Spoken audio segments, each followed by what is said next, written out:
Big Orange Day, a collaboration between the Californian photographer Lisa Wilkerson and the London poet and novelist Jeremy Reed, published by Orange Sunshine Poetry. And Big Orange Day, the book that celebrates so marvelously Lisa's colour-saturated photos, began out of a collaborative pull towards orange sunshine, towards the concentration on beauty, towards remembering detail as particulars, wherever significant in what Lisa has picked up visually and what I have in some way put into words.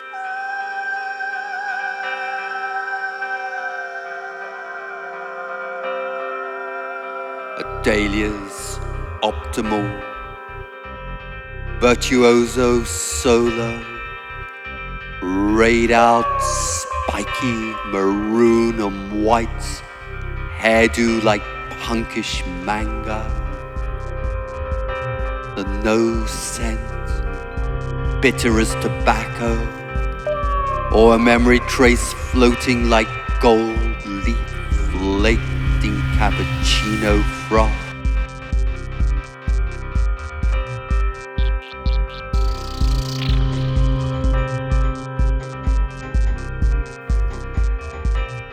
Lisa's rock pool formations dissolve all boundaries between lens and water, and this characteristic one isolates a green, chrysanthemum-shaped sea anemone, its vulva-like mouth open in the expectation of swallowing a shrimp, its unique sea anemone moment in the chain of marine evolution, intersecting with the photographer in the way of looking into a shop window and being pulled in for a green purchase.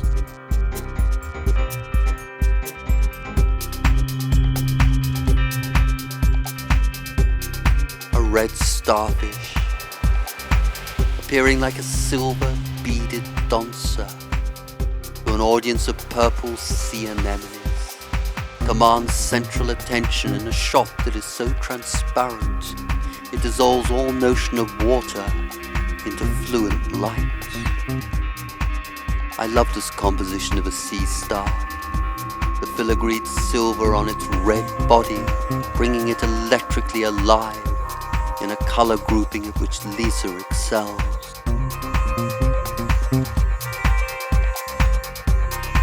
Nature creates its own fashion shoots, its paisley kimono and Westwood and Galliano sleeves, and walking through March woods near her home, Lisa has succeeded in arresting the exotic patterns of white and purple speckled orchids, looking like they are performing for the camera with their extraordinary choreographed gestures. This is a superbly poetic conception, and one that makes a photo literally dance. Pismo Beach in February, a fusion of aquamarines and sapphires.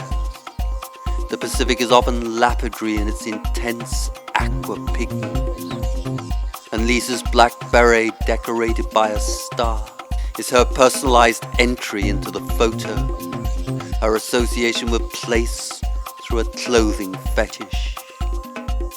I can imagine the very quiet sound of her positioning in black Converse All-Star, hair lifted by the beach wind, and her eyes so full of blue that for the moment it's the only colour in the universe.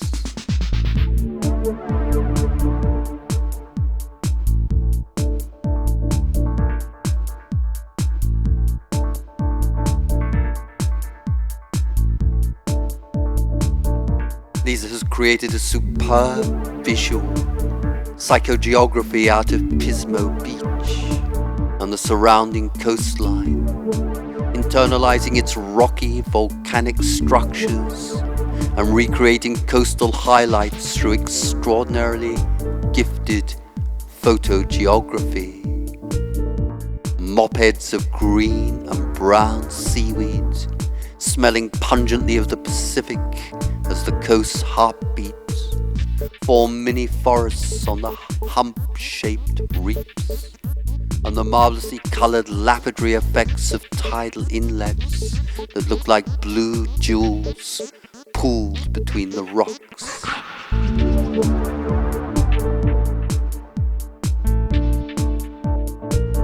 Everything here is about exact columnar proportion, the curviness of plant legs, and Lisa's brilliance is to have isolated plant life in a way that is so painterly red and green on black that we are almost seeing the photo from the aspect of the plant looking at the human. There must be a longing amongst things to look at us before we look at them, and there seems to be a moment in which this is achieved with shock recognition of seeing life the other way round.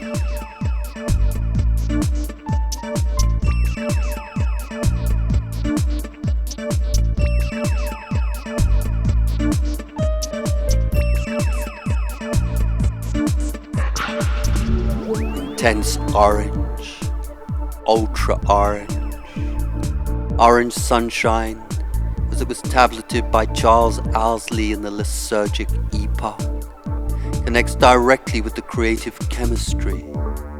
And these orange lilies with their black pirate's eye patches are a hot statement of indigenous Californian euphoria, created by parcels of photons as the continuous arrival of light as consciousness.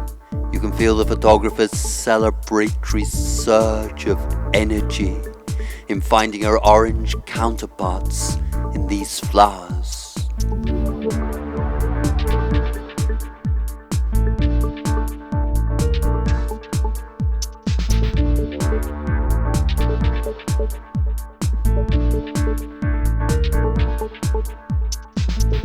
I'm Jeremy Reed. I'm nothing but a poet and a novelist as well, and a non-fiction writer.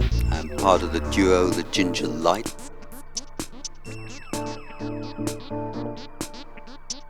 Ginger Lights perform in London City, in small places, often underground, and we record, and our performances are very memorable for our audiences.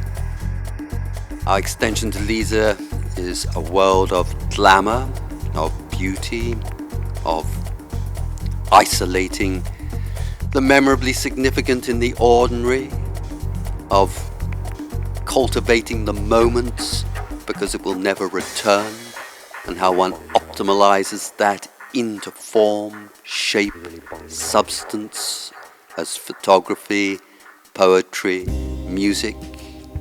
We're very aware of mortality, transience, the fact that nothing comes again. And in order to make it live, it has to be recreated through imagination. This is what I do all the time. This is what I do in collaborating with Jerry.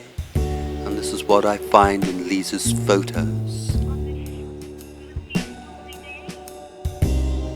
It's like pouring orange juice in a glass, that Californian in its sunny shine, the intonations like arranging flowers between syllables, back vowels pushed forwards into a space blue as the Pacific's aqua thunder that's always in her ear as a drench